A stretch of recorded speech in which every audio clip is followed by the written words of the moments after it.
All right, everyone, and actually doing it on Saturday. That's crazy because, well, apparently I shouldn't go where I should be going because I'll hurt your leg even further. Personal stuff. But, anyways, Power Rangers Bees Morphers. It's second half. This is episode 24 now. And well, first note is the fact of the promo that actually revealed, oh my gosh, Devin's dad is missing. Oh, good lord.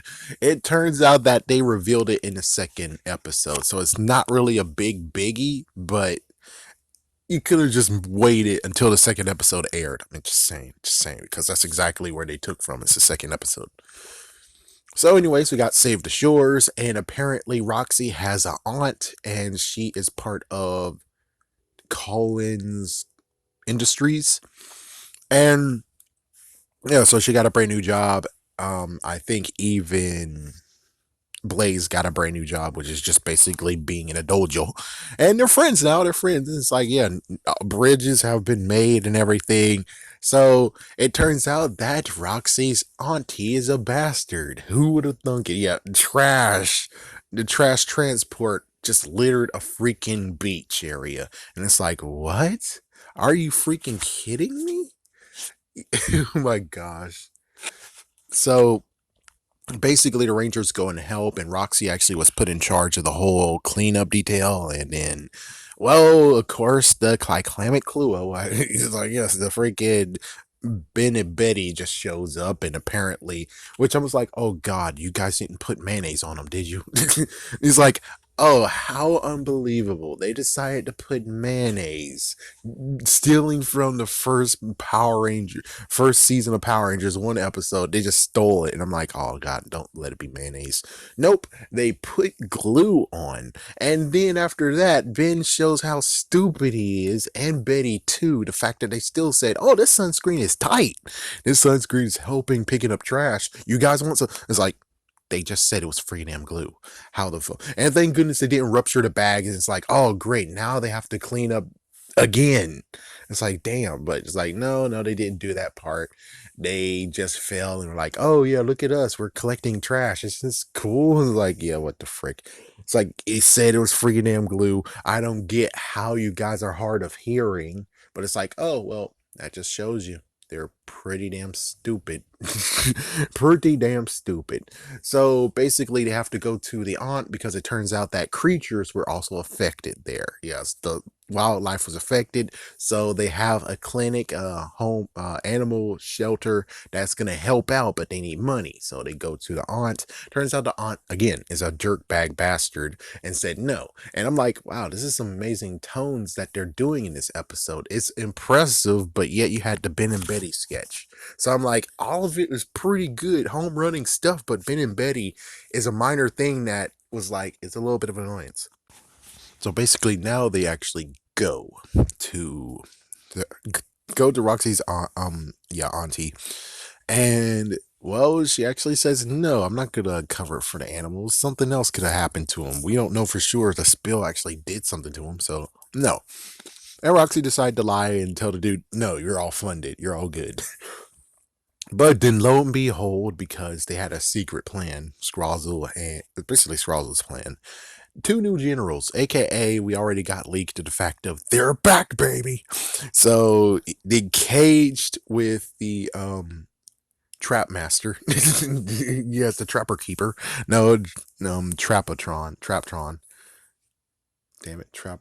Anyways, so yeah, so the freaking monster of the day comes and actually cages Roxy and Blaze while they're talking with, Zoe was there too.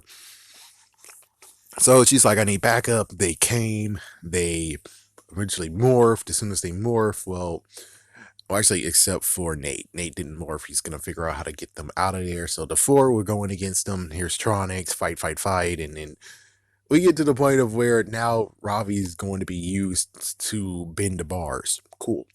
Meanwhile, beforehand, Scrozzle came, scanned those two, and just said, I'll be on my way. And he's getting the freak out of there. So, like, I'll be on my way. And he basically goes. As soon as he does that, of course, they're still fight. And then eventually the three got trapped in the freaking, thing in itself. And it's kind of funny where it's like those three without Ravi were able to get out by slashing slashing the bars with their blades, which means technically Nate doesn't need Ravi. All you got to do is just use his blade to free him, and Ravi actually helps too to lessen the thing. But okay, fine, frick it, frick it. So they're able to do that, and then all of a sudden he makes more and more bar walls for them to have to slash through. The funniest part is that they could have went around it. That's the funniest part. It's like you could go around it, it's not expand all the way to the wall, which like that would have worked if it was spanned all the way to the wall, but budgeting or some kind of crap, not sure. So they were able to get to him, and it was Devin who gave the final blow. And as soon as that happened, then we actually go to the animal shelter, and they talk to me like, oh man, the aunt did a right thing. And then the aunt just bursts in the freaking animal shelter, being like, what the freak is this? No, I did not say yes. And it's like, yeah, then of course, you have to melt her icy heart. So as soon as they did that, the turtle comes, and the turtle actually got choked by plastic, some kind of crab, and there's plastic nearby him. She's like, oh my gosh, this happened. This is like actual clear proof. And she's like, oh my gosh, my eyes are open. Okay, I will do everything I can. And it's like, there you go. And I'm like, that could have been written better. Sorry, but that could have been written better. So they go while the Rangers actually have a friggin' disturbance to have to deal with. So they go to the disturbance, and they find Blaze and Roxy there. The avatars are back. Of course, one funny note is that Roxy has purple in her hair, and Blaze have gold in his hair, basically the new transformation. And of course, he used the DNA of them. And oh yes, what I was gonna say, I had to take a little break. So yes, apparently what Scrozzle did was back up their hard drives, or all the memories that they had before destruction. He backed those up.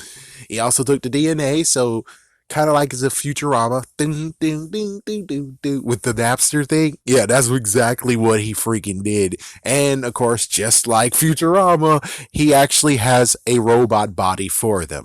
So, of course, it's basically, for those who actually are Kamen Rider X8 fans, but, that's like slow and few, basically, they're just Gen M. They're freaking Kamen Rider Gen M, which means that they have multiple continues. So basically, the whole "we're back" that actually was taken in the last episode, the last piece of episode 2. I know, jumping forward, but even so, it just makes sense. So let's see. Oh yes, so eventually they got a disturbance, and the disturbance turns out to be a diversion, of course. So they get to see Roxy and Blaze yet again, and apparently, no, it's not gold or yellow. He's amber. Amber. So Amber and Violet. And it's kind of weird just looking at Roxy beforehand, before she actually, you got the Avatar, quotations Avatar Roxy, and you have the real Roxy. The real Roxy was kind of sporting a purplish, pinkish like outfit. So that's kind of funny, or maybe it's just my eyes playing tricks on me. But even so, it's like, yeah, so they fought with them, and they didn't even morph. It's like, yeah, the Rangers didn't morph. This is actually out of suit fighting. So they just fight with some Tronics and stuff. Meanwhile, Scrozzle secretly was getting 3 tubs of Morph X, trying to get more, but only 3 tubs. So they were able to. Good fight scenes. It's like, yeah, you got freaking Roxy and crap. Oh my gosh, Zoe. Good fight scene. We have Nate, who did an awesome sweep kick to help steal. Awesome. We have and it's just basically fighting. And we have Ravi, who has a gun, which is smart. It's like, yeah, good idea. He deserves to have. Everyone needs to have patoo, man. It's like, seriously, everyone deserves. It's like, you're not morphing? Why in the world aren't you morphing? You should be kicking their ass in Ranger form instead. It's like, no, we can do it like right here without. Still was a good one, especially when it came to before the commercial break. They were actually doing like the whole as if it's freaking Civil War. Attack! Go! Yeah, that was awesome. So Eventually, they did get the Ranger form. They blasted them, and of course, well, they revealed themselves that yes, we have forms too. Well, Roxy's now purplish, and well, Blaze is sporting a brand new look. Even though it's kind of like I understand everything, and you can understand also the other way. But of course, some would maybe ask, why is it an Amber form, Amber Ranger form? Because why not? It's like that could work.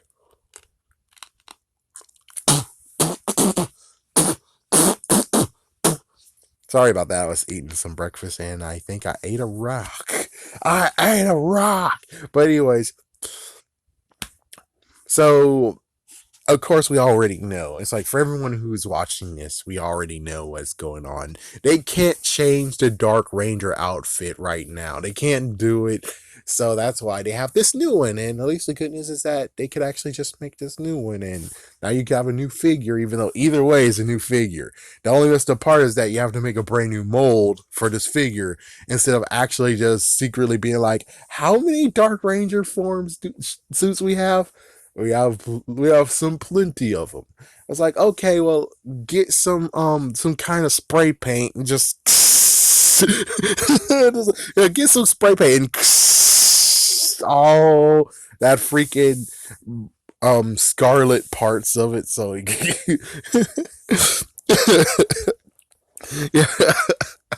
Yeah, but they can't do it, so they did the original form of Enter, which, hey, again, that's not bad. I mean, he got destroyed, makes sense. They're distorted. He's the worst distorted off because, let's see, I bet he got destroyed more than Roxy got destroyed. Roxy got destroyed, but I think Blaze got destroyed even further than him.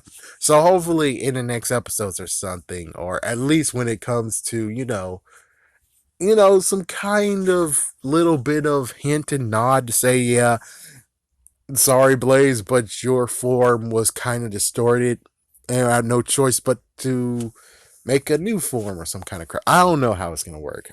It's decent if they don't touch it anyways. So they got destroyed, which of course it can be brought back. And then we realized that Scrozzle has taken 3 freaking tubs of Morphex, son of a bitch. And then we have a Gigadrone shows up, and they decide to go with the ultimate form, and that's okay. The only messed up part still that I'm now having to say is we still haven't seen the Cheetah Blade whatsoever in the damn show. More than anything, could we not have the Cheetah Blade and not the Cheetah Blaster? Because I get it, it's a freaking toy that everyone wants, but son of a bitch, just get the Cheetah Blade. Get the freaking damn Cheetah Blade. Make the Cheetah Blade electronic, and there we go. I mean, freaking damn, how the frick is it so impossible? And they had this messed up freaking issue in Ninja Steel 2, where it's like, okay, what was it? I think the Buzzsaw Saber. So yeah, the Buzzsaw Saber, and yeah, the Buzzsaw Saber was fine, and then they just changed it for some reason to the freaking Blazooka, Ninja Blazooka, and it's like, what the? Why the hell you have that? What you should have done is gave that freaking damn Blazooka to the freaking Gold Ranger because he's the only one who has a freaking blaster. That makes freaking damn sense. It's like for him to go ultra mode. It's like, yeah, we got to go ultra mode, and now we have to freaking play the beast bazooka. And it's like, listen, you don't need the freaking damn bazooka. Actually, ultra mode, it does need it. It's like kind of. Yeah, it kind of does, but as for, I don't know. I guess it kind of works, but when they shoved it in there, it didn't work at all. It was kind of a dumb move in a way. All right. But still, it's like they have this issue of where they want the blaster in the cockpit when, sorry, but you need to get a freaking damn blade. And I freaking damn hope that in freaking the newest freaking season of Real Soldier, or whatever they're going to call it, I really hope you're not going to come with a freaking damn blaster. There's only one person with a blaster. And I'm like, please do not do that. And I don't think they'll have to do it because it's basically like Ninja Steel. Sorry, not Ninja Steel, frick 'em. Like Power Rangers Samurai, where they just put the freaking sword down, and do they bring the sword up and they slash? I don't remember. I don't think they do. I mean, they can, but it's like you don't really need to have that mechanic at all. And basically, they don't even need to have like I know sidestep. Oh, frick, I can't do this. I'm going to do it in another video, or most likely I already did it. Either way, it's like, so the freaking episode ends with them defeating it, and then we have the sea turtle that actually was affected is being set into the aquatic tank for right now. And you do have to admit, though, it's like, they're hitting hard on the lesson of the day is pollution is bad.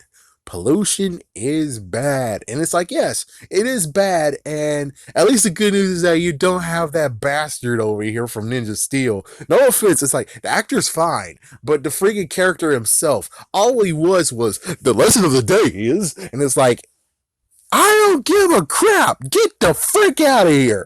It's like the lesson of the day was heavy, and it deserves to be heavy because pollution is a messed up freaking deal. It freaking damn is. I mean, I don't know wherever you guys are living, but where I'm living, it gotten worse than what it did beforehand. I mean, maybe it's always been like this, but the worst part has to be the fact of not as bad as it is now.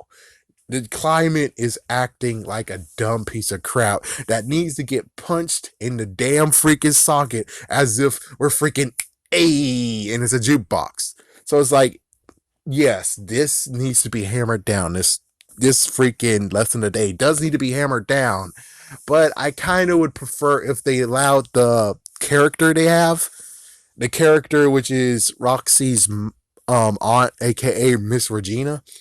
What you need to do with her is, couldn't you at least maybe kind of sort of actually still have her being a stern person instead of her eyes are open? Instead, I would have liked at least, I would like at least that when it came to, she still stayed stern instead of all of a sudden her icy heart melted, and it melted way too fast. I'm like, she still needs to keep a precedent of herself, but it shouldn't be to the point of where it's like this. It's like she should still be a little bit, icy, but to the point of where it's not that bad. I don't know how to actually explain it. It's more the fact of, when she gets revealed that, oh my gosh, the turtle, it most likely she should still keep her freaking staying part of where it's like, wow, so my trash did do that to him. Wow. Okay. That's an eye opener. I'll help. Yeah, instead of, oh my gosh, that poor turtle, I'll help. And it's like, no, she still needed to keep her freaking serious poker face going on, It's like, that's what I really wanted because it kind of broke the character at that point where it's like her icy heart melted way too fast out of nowhere. And I'm like, she kind of sort of needed to keep a bit of the iciness inside of her. She still needed a little bit of that. But other than that, it actually was a good episode. I actually like it. It was a nice episode. All right. Final thing is, of course, the freaking Kyclamic Cluo, aka Benny and Betty. It's kind of funny how that name went from the writers, and now I'm even naming Benny and Betty this because technically that is their sorry asses, anyways. So, the messed up part for this one actually makes it a little bit crummy, even though this wasn't the way they ended it. They ended it with the turtle, which, good idea. But I think this last bit is just, how the frick are you freaking damn stupid? How the frick are you freaking damn stupid? Seriously, how the frick are they stupid? I mean, your daddy most likely gave you lots of stuff. It's like your daddy most likely showered you and you've been a little bit spoiled because he's a general. He has money up the wazoo somewhat. And it's like, yeah, but they shelved themselves in previous episodes. They made this stupid 2-decker bike, which is dumb, but hey, at least you're trying to it. They fixed the VR headset instead of buying a brand new one. They fixed it themselves. That means that they are capable and they're freaking damn somewhat smart. But apparently, in the whole, they just told you it's freaking damn glue. And they just forget and said, hey, you want to try something? It's like, they just told you it's freaking damn glue. How the frick are you the same two who fixed some stuff and actually did some stuff? It's like, and I'm pretty sure there's more stuff of where they actually show that they're smart. It's like, yes, I bash their characters, but I do have to give props to the fact of there's a few times where they actually did some brilliant, smart things. And there's other times that the freaking writers are the freaking acclaimed Tulo in real life just freaking screw over their characters. And it's like, this is one of the occasions. Their freaking communicator is Ben's communicator was lost in the trash during pickup. Now let's not forget, like a few episodes ago, I'm pretty sure Zoe's freaking communicator got destroyed. What did you guys do? What did they do? They gave her a brand new freaking damn communicator. If that's true, then that means that why the fuck are you looking for it, you dumb piece of shit? It doesn't mean you got freaking damn money. Unless your dad is going to be scolding and kicking your ass, which it seems like your dad is pretty lighthearted and he doesn't really care that much. So that means that I'm pretty sure he's able to easily just be like, oh yeah, you lost a communicator? Here you go, kiddo. Here's a new communicator. Okay, good. All right, do whatever you need to do. Instead, it's like as if it's like, oh my gosh, my dad is gonna kill us. It's like I lost the communicator again, and it's like it would be great if it's implied that he keep losing his communicators, and that's it's like that just makes him look stupider even more. But at least it's a freaking point of where he's not looking for the communicator because, oh my gosh, it's my communicator, and I'm a dumbass idiot not thinking, oh, I can replace it. It's more the fact of he reached this limit of how many he can get replaced. He maxed out on his sisters, he maxed out on his own. So now it's like it's either you find that communicator or you're just going without a communicator, boy. He's like, yeah, you freaking lost too many damn communicators, and I bet it takes a lot of money to even be like, yeah, we gotta turn off that communicator because whoever has the communicator can hack it. So it's like, not only that, it's like they have to do some extra stuff to make sure that is not like that. But considering the fact of, it's in the trash, I'm pretty sure no one gives a shit. It's like no one's gonna look through the trash being like, oh, I can look through the trash and hope to find something. It's like there's nothing very valuable in there, especially if you don't actually tell them the crap. So it's like, so basically, instead of, we can replace it. It's easy. It's more the fact of, oh no, follow that truck. The truck is driving away, but I didn't get my communicator. Oh my gosh, I'm an idiot. It's like, again, you can get it replaced. And that's why it's like, my goodness. I don't even know who wrote this. I was like, I don't know who wrote this episode. I'm not even sure if they even showed it. I might actually look right now. Give me one split second.